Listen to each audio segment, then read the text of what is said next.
tecnologia transforma o mundo e com a medicina não é diferente. A parceria entre engenharia e medicina tem gerado tecnologia para diagnóstico, tratamento, atendimento e softwares. Mas o trabalho da engenharia biomédica fica ainda mais claro em situações como as pandemias mundiais.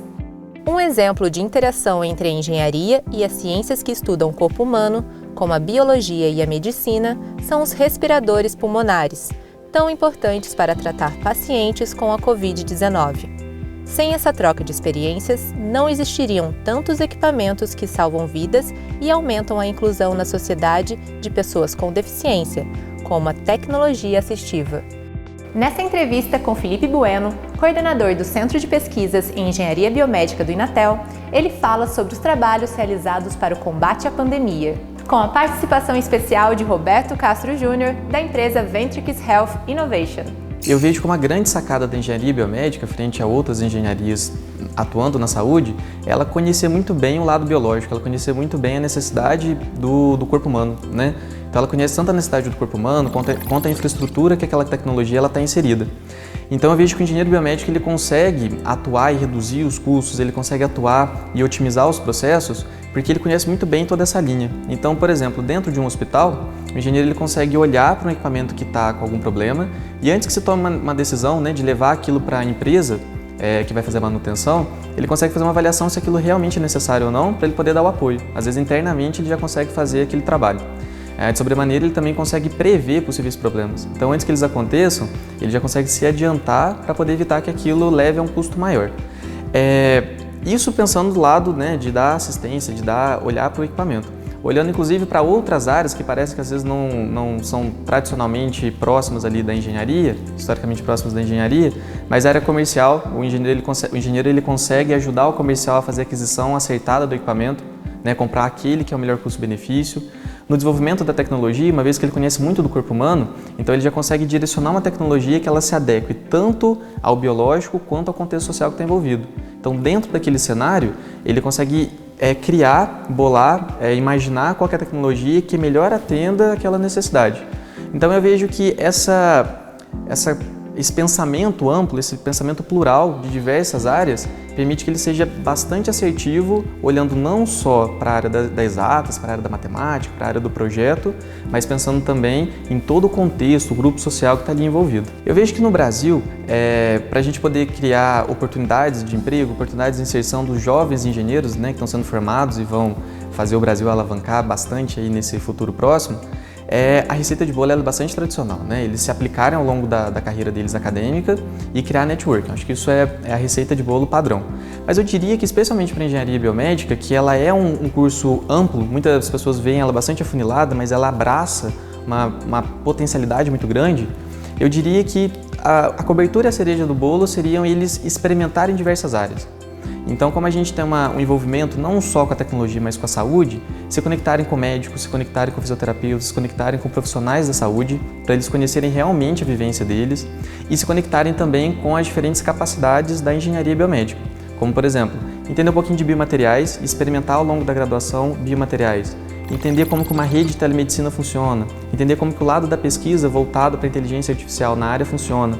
Então, ele explorar ao longo desse ano da graduação essas diferentes áreas para que ele possa colocar aquilo no currículo dele e não só, né, criar oportunidades lá no futuro por conta dessas conexões que ele criou, mas também para ele poder definir o perfil de engenheiro que ele quer ser. Existe ainda hoje uma certa resistência de médicos mais antigos à entrada de uma tecnologia mais rápida. Mas isso é por causa do entendimento, né? Essa geração nova que está vindo aí, a gente já percebe uma mudança bastante grande nessa aceitação.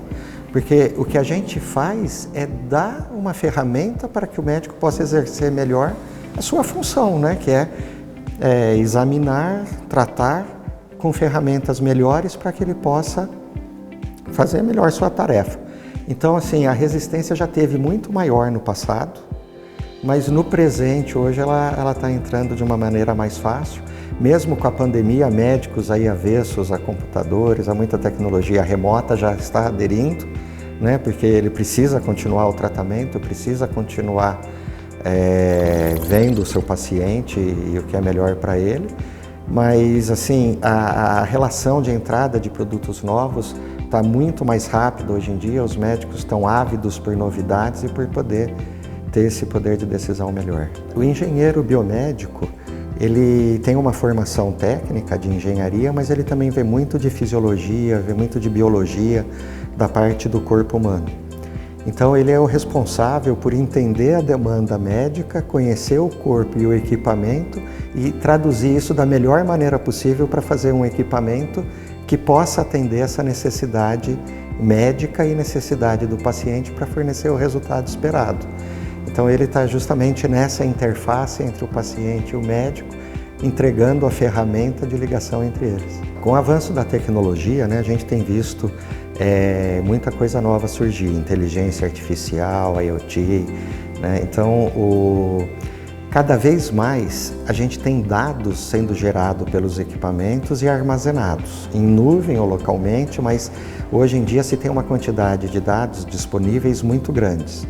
E que para nós humanos pegar, debruçar e analisar esses dados é muito complicado para tirar conclusões. Então daí que veio o conceito da inteligência artificial, por causa da velocidade de análise desses dados e de tirar conclusões que possam ser úteis em cima dessa análise.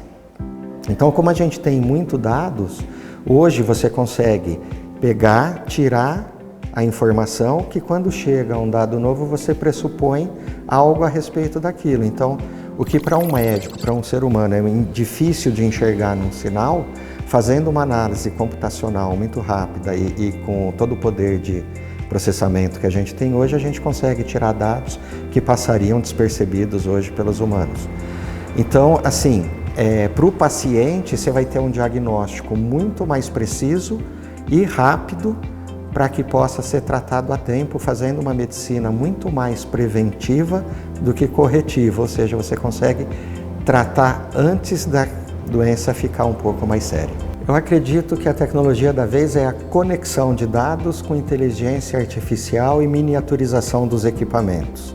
Então, assim, cada vez mais o paciente, mesmo sem perceber, vai estar sendo monitorado, ele vai estar conectado às grandes centrais que vão estar analisando esses dados e tomando ações rápidas e necessárias para cuidar da saúde do paciente. É a interligação disso tudo, de equipamentos cada vez menores, comunicação, armazenamento e análise de dados.